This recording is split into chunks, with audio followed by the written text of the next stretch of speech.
Hello, everyone. Hello. Hey, guys. Okay, welcome to 372. So as you know, this is our last meeting, our last lab. Basically, next week we're doing our presentations. So today, it's just an open lab. So if you have any questions about the project or you have any questions about any of the labs, go ahead and ask. Remember, this is the lab I assigned on. This is the lab I assigned on Monday, and I'll just go over this a little bit again.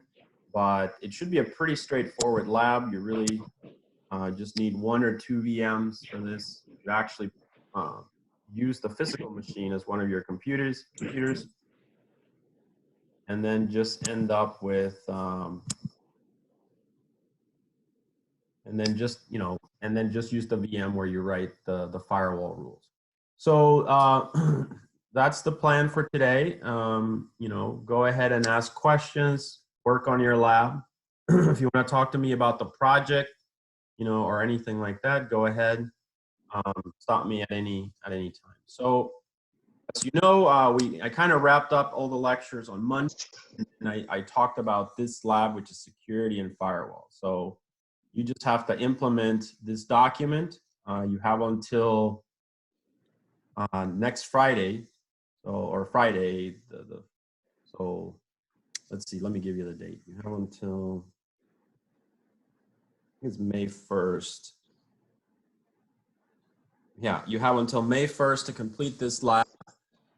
And as I said, all you're doing is you're using this little program called the UFW firewall. It's a very simple interface to the IP tables main firewall of the Unix operating system. Which, if you've taken 350, you've already seen it, or if you haven't taken 350, you'll see it when you take that course. And that's a much more powerful firewall. This is just an interface. UFW stands for uncomplicated firewall. So really, you're just going to install the program, answer some of the questions, and then the firewall can be enabled and disabled. You can see that there. Then after that, you're going to try SSH, so you can use the SSH service. And the idea is that you're going to try to connect to the system. Yes.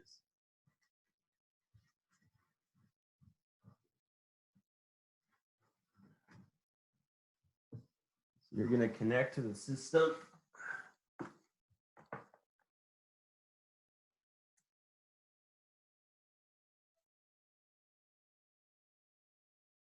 Okay, so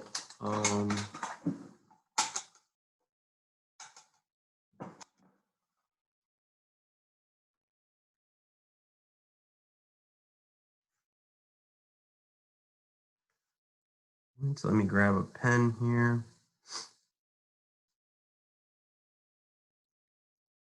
Okay, so you're going to have 2 machines, and really this is the one running UFW. So obviously, you have both machines like on the same switch and the same network. This could technically be your physical machine for most of the problems, because if you have Windows, then you can use PuTTY, for instance, and then with PuTTY you can SSH into that machine, and so you can SSH into it.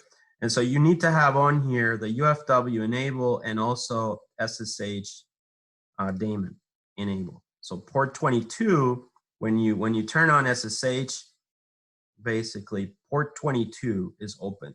Okay, so that's what happens there. And so now, you've opened a port, but you want to really use the firewall to close it. Right, and you can see that here. So it says open a port for SSH. Okay, and then once you open the port, you can allow SSH through. Okay, and you know that. So you'll get the IP addresses just so that you know this IP address and that IP address, right? And you're going to be testing to make sure that the firewall basically is blocking, right? It creates a type of a shield so it doesn't let packets in and through it and into the system. Okay.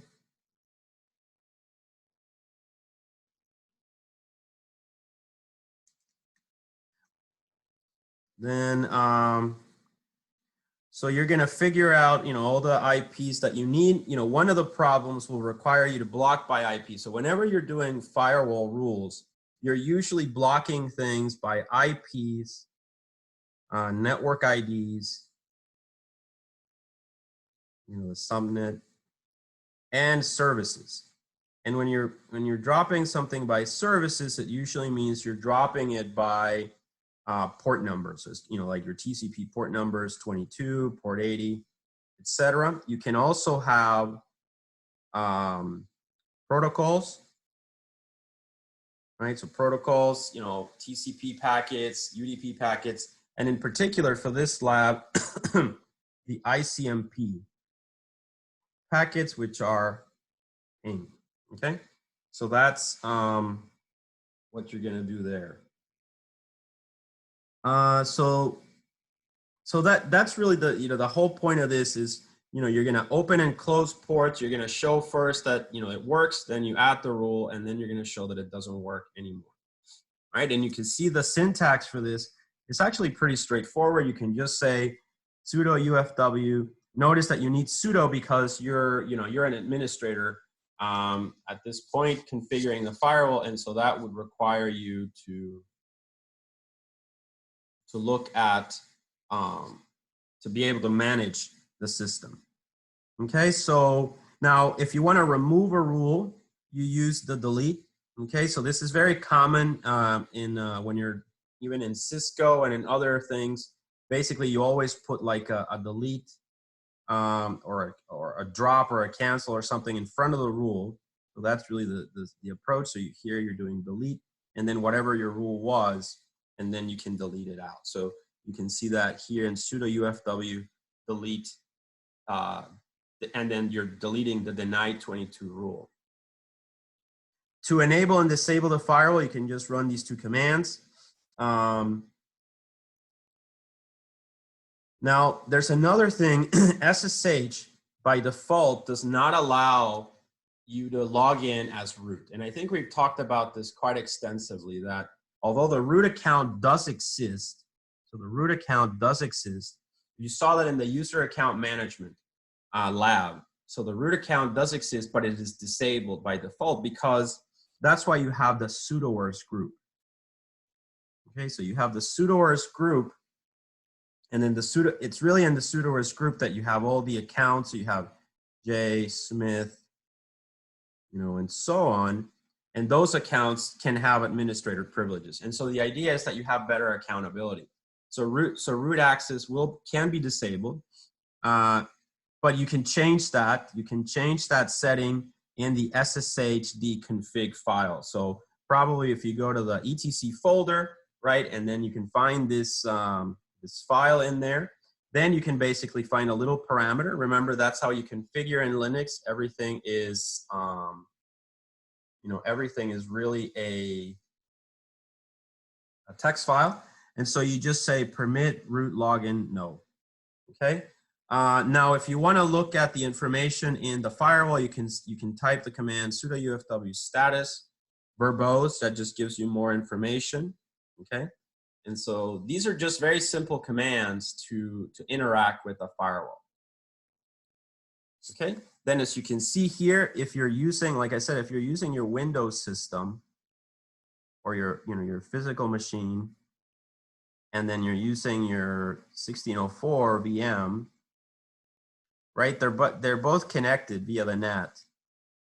And just make sure you get, go to the command prompt of Windows, get the IP, go to the terminal of Linux, get the IPs, right? And then you can test things just by using PuTTY. Right, and you can log in through the root and so on. Okay, so that's very simple practice exercises there, and it's really just meant to kind of as a last thing that we're going to do this semester. It's just meant to expose you a little bit more to the firewall and how it works. You know, the Linux firewall is an extremely powerful firewall, and it's, you know, it's pretty much like any other firewall out there. Given that we can make Linux into a router by just having two interfaces, you know, it has all the functionality. All right, are there any questions about that part? No, okay. So the next part is to, you know, complete, as I said, you're gonna complete the you know, a standard thing that happens in machines is that ping is disabled. So, you know, you probably have noticed that whenever you, in your other networking classes, you've tried to ping things, sometimes you don't get a reply. And that's usually because, you know, computers don't want that, or companies rather, don't want that. And so you can, you know, it's a standard approach that you can disable pinging, you know, prevent anyone from pinging your machine. Okay, and you're gonna do the same thing, you know, get the IP of your Ubuntu VM. You can ping from the physical machine, right? And so you can go to the command line of if you're using Windows, for instance, you know, ping that IP. And so you're gonna send ping packets. You see, you're gonna send ping packets right in that direction from the Windows physical machine to the CVM.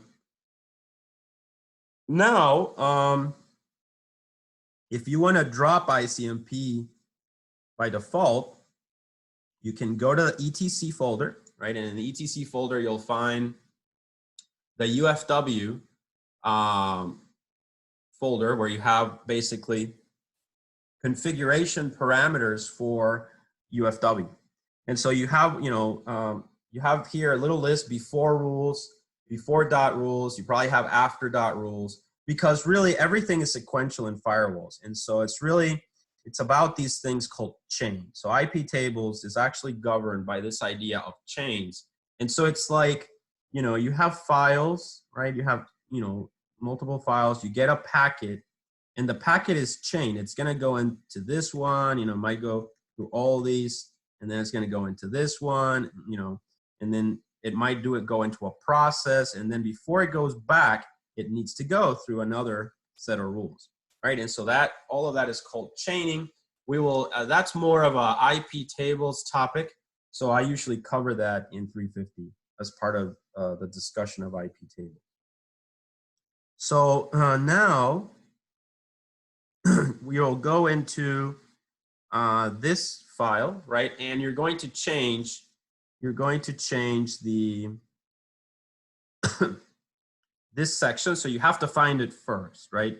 You know, you have to find ICMPs. Now you're not going to get lost because it'll say ICMP in there.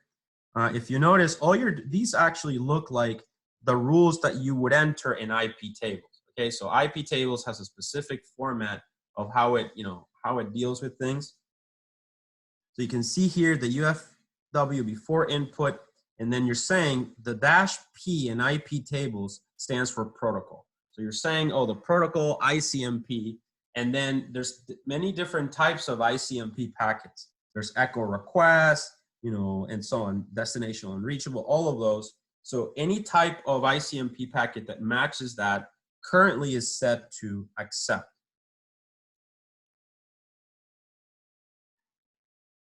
Remember that what you're trying to do is that you have 1604 over here, you have your Windows, and so what you're trying to do is any packet that comes in, which an ICMP packet that's coming in would be an ICMP echo request. So anything that's coming in, you're going to, currently you let it go through. But now what you want to do is you want to drop it. And so you're going to have to change the -J here indicates, and that's again an IP tables rule. Don't worry about that. That's a 350 topic, but it basically indicates what action you want to take. And so in this case, the action will be, currently it accepts it, but you're going to change that to drop. You can see that down here. So it says, you know, you're going to enable and disable, and then now you're gonna change. Sorry, up here it says change the accept to drop. And so you're going to change it. Then once you're done, remember what I said with this lab, this is one of those labs where you don't want to leave these things in there. You certainly don't want to leave this in there. And then if you ever use that VM again, you will not be able to ping it. And so it's going to make your life very sad because things don't work. All right, so you know, definitely make sure, change the settings back in everything that you're doing, okay? Unless you plan to, you know, destroy that VM and download another one in another semester. All right, so that's, you know, I think that's pretty straightforward. Are there any questions about what this means? We're just dropping pings.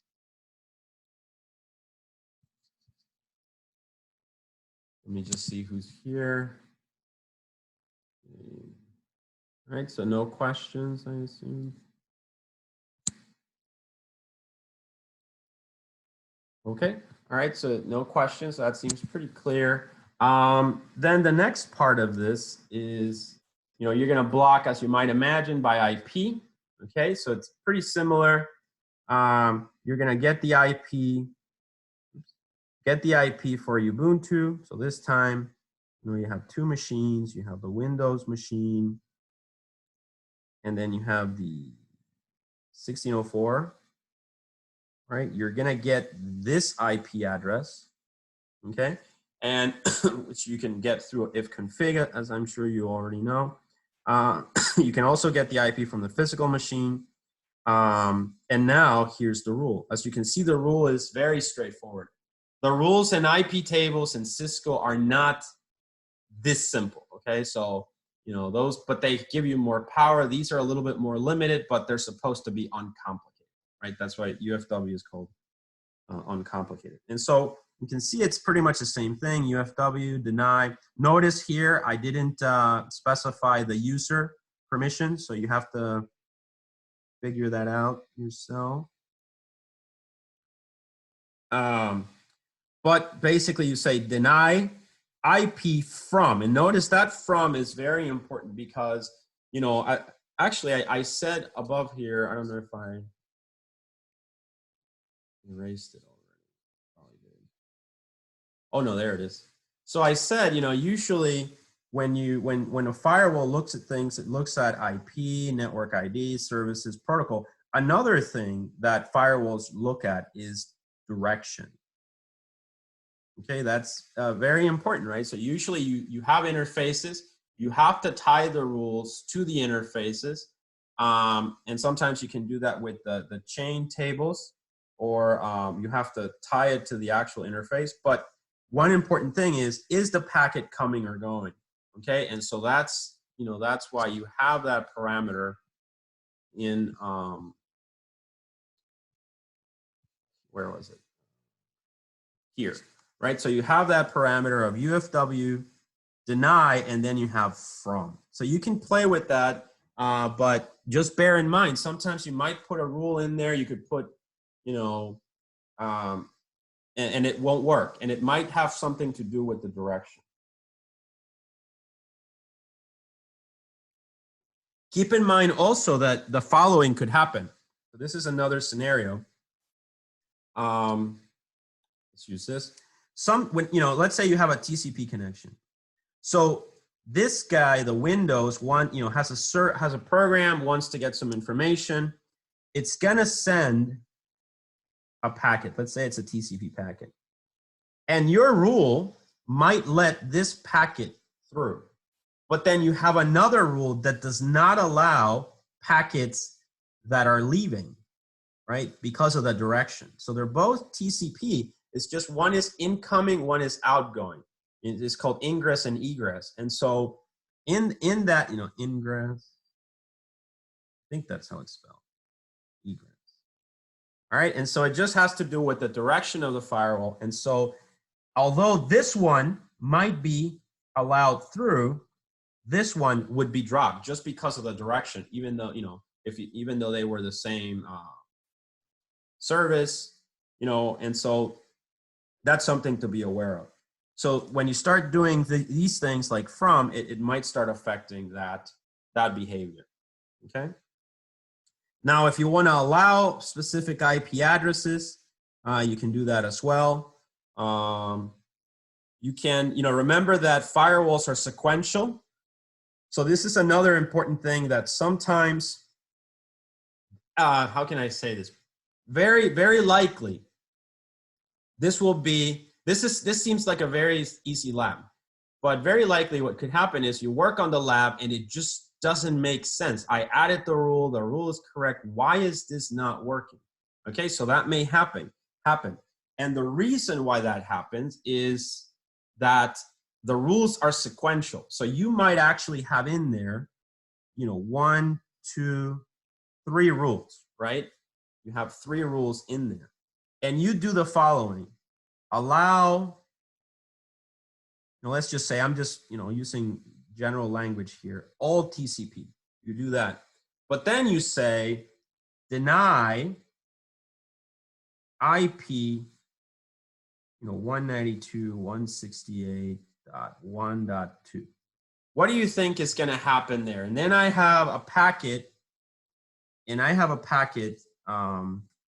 this one is 192.168. Let's make this another number. I don't like to use 2. Let's say 4. All right, so 192.168.1.4, right? So that's that IP address, the same.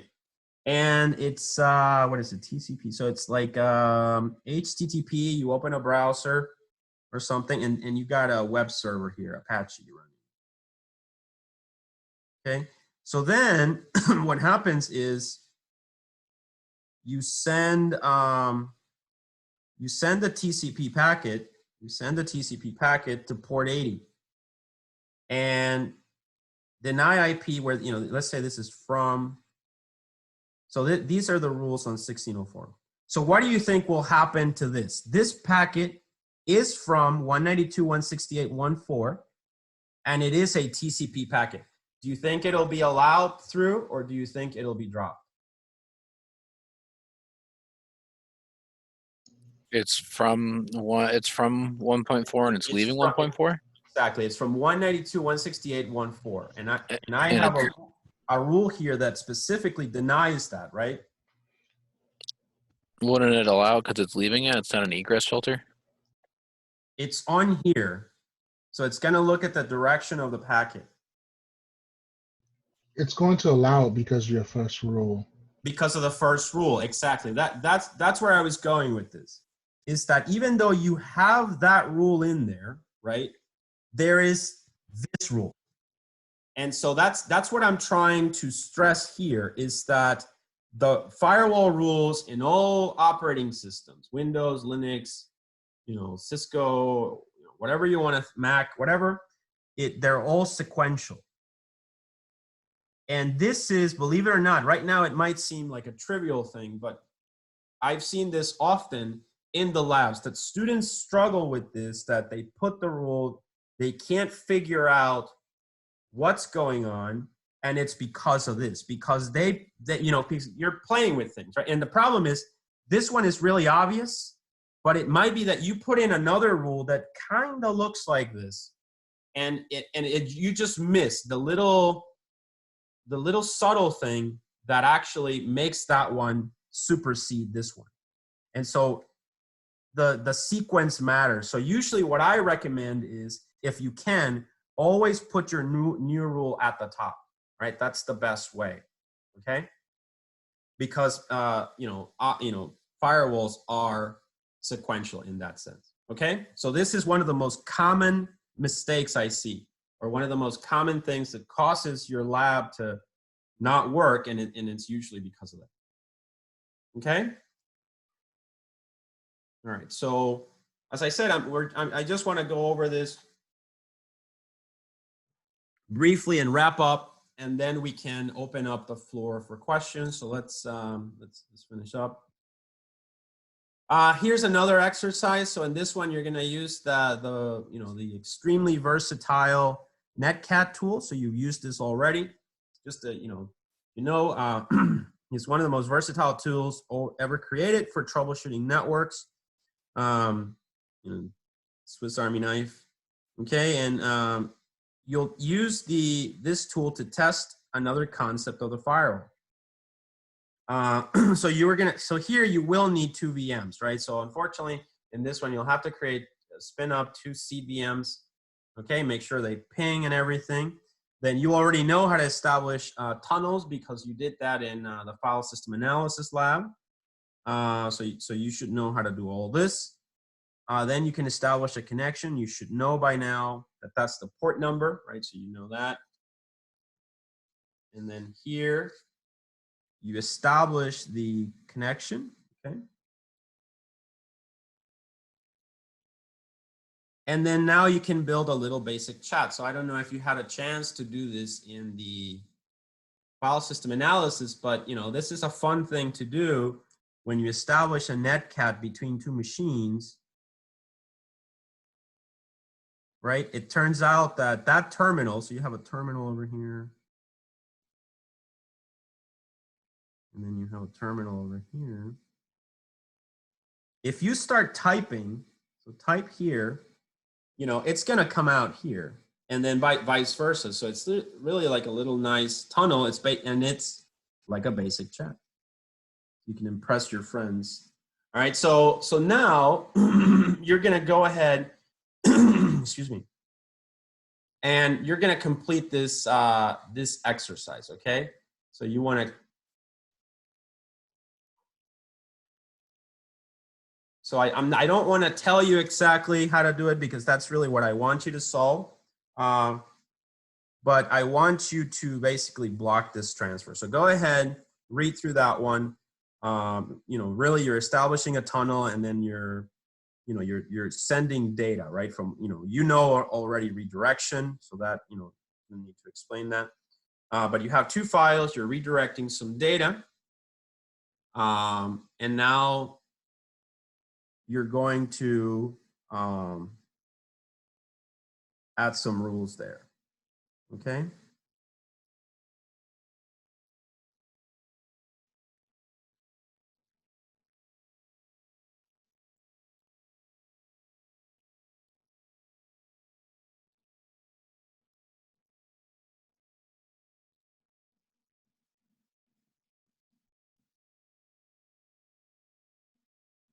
Okay, so the key is you're going to have to look at the status of the firewall, look at the rules. When you look at the status, you look at the rules there.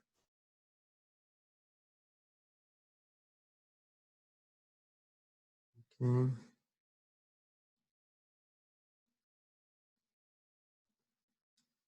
Okay, here's another example of example 3 using netcat again. This time you're actually building a shell, so this is like building an appropriate tunnel. And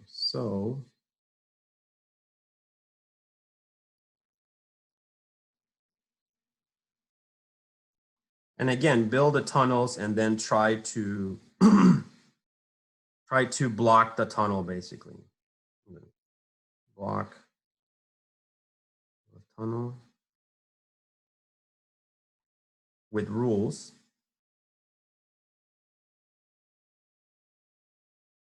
Now, another thing you could do if you'd like is you can bypass the tunnel. And bypassing the tunnel just means encapsulating, your traffic through something else. But this is a little bit more complicated, so you don't necessarily have to do that. Okay, but anyway, so this is, more about, just looking at netcat and how it works, and then seeing how turning on the firewall might block it or not. Okay. And then finally, in this example, you're going to do write a Python script that can add 2 rules to the UFW firewall to block a specific IP address and a port. The IP address and the port should be given via the command line. Okay, so that means that you would run something like Python script.py, and then you can add the rule here, and that's what that's saying. So the IP, or sorry, not the rule, the IP and the port. Okay, can be given through the command line. And then and that's it. So that should be pretty easy, right? We've learned quite a few ways of just running a Python script and putting in, you know, the command that you would type on here on Unix, right? You just put it in the script and that should be it. Okay, don't forget you might need sudo or something like that when you're running the script. But otherwise, I believe this script should be very easy for you to solve, okay? So that being said, that's pretty much the entire lab. So it should be a simple one. You can start working on it right now, and you know, ask any questions that you might have. Or I don't have anything else for today. I just wanted to leave today open for questions. And then, you know, remember you're working on your term. I give you a final reminder that you're working on your term projects. Those are due next week, Monday and Wednesday. You have your Hadoop demo and your other one, sysadmin topic. If you're still struggling with a topic, you know, just some people are doing configuring email on Linux. Some people are extending the Hadoop. Some people are installing Apache Spark, which is like a Hadoop, but more powerful. Some people are building a ticketing system. You know, remember we had a lecture on that. Some people are doing some applications where they can, they're like SNMP, but they send the commands out to the machines and so on. So a lot of very interesting topics that we should be able to see next week, okay? All right, so that's pretty much, you know, just wanted to give you the last lab. And then at this point, I'm just gonna open it up for questions. You know, I'll be here for the whole lab period. So if you have a question, ask, you can, you know, so it's up to you. So go ahead, I'm listening. If you have any questions, I'm here.